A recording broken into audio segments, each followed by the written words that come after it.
วงบอกเด็กดีๆก็ได้เรียนมาว่าเนี่ยอยู่บ้านโอ้ยมันนี่หนู มือนี้ถือว่าเป็นผู้สันวันดีซึ่งว่าทางรัฐการหรือว่าทางอัน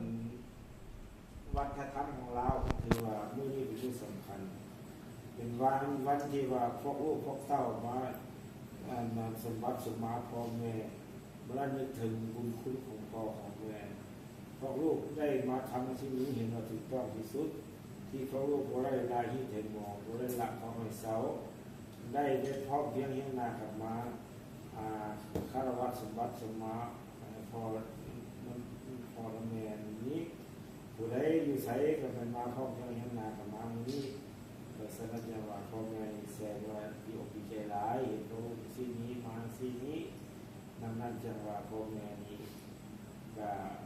อันนี้เบื้องต้นนี่ยังว่าบ่มีหยังจะขอเว้าคือทั้งหลายเพียงแต่ว่าขอไว้ใส่พรแก่พวกเจ้าหันมีสุขภาพแข็งแรงเนาะแต่ละคนนี้มันมีการมีสุขภาพแข็งแรงให้ธุรกิจของพวกเจ้าเดินแน่นสะดวกแต่ละคนนั้น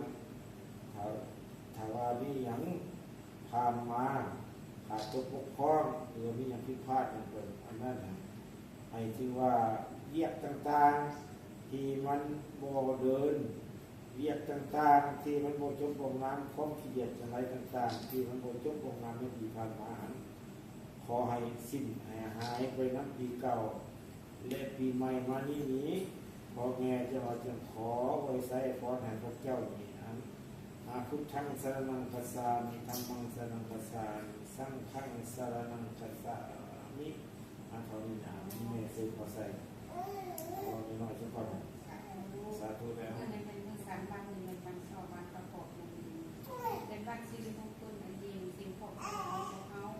ได้มีโอกาสได้ความภาคเขาซ้ำดีและก็ได้ปฏิบัติการที่ของประเพณีโดยบ้านที่ให้น้องเคยบ้านคลองให้เสาทั้งพวกลูกและพวกหลานให้พ่อเพียงให้หนากันมาสมบัติสมมาในวันนี้สา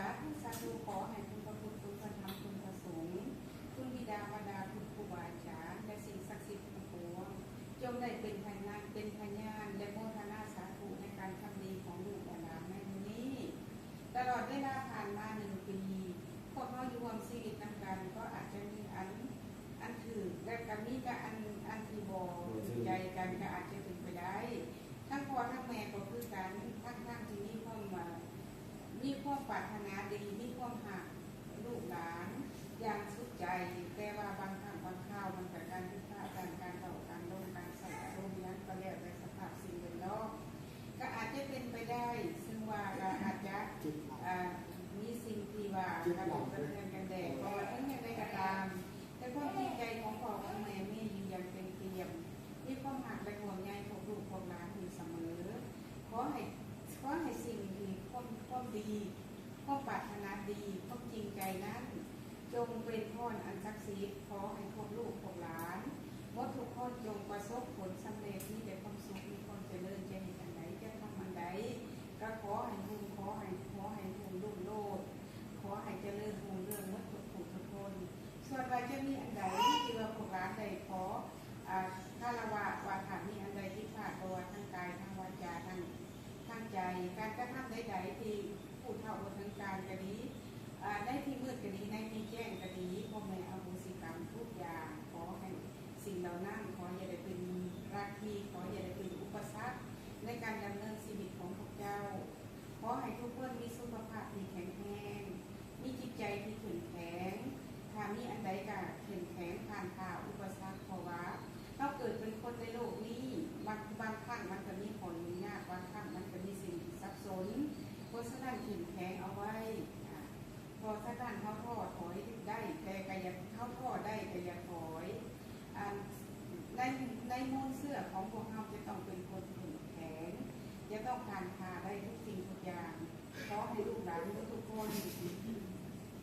ก็ให้ลูกหลานทุกคนประสบผลสำเร็จผู้ได้เห็นยังอยู่กับตาผู้เรียนก็ให้ตั้งใจเรียนอย่าสู้ให้เสียขาดทุนอย่าสู้ให้คนใดคนถูกผู้ดีครอบครัวของพวกเราหรือว่าเราเห็นยังกระตาม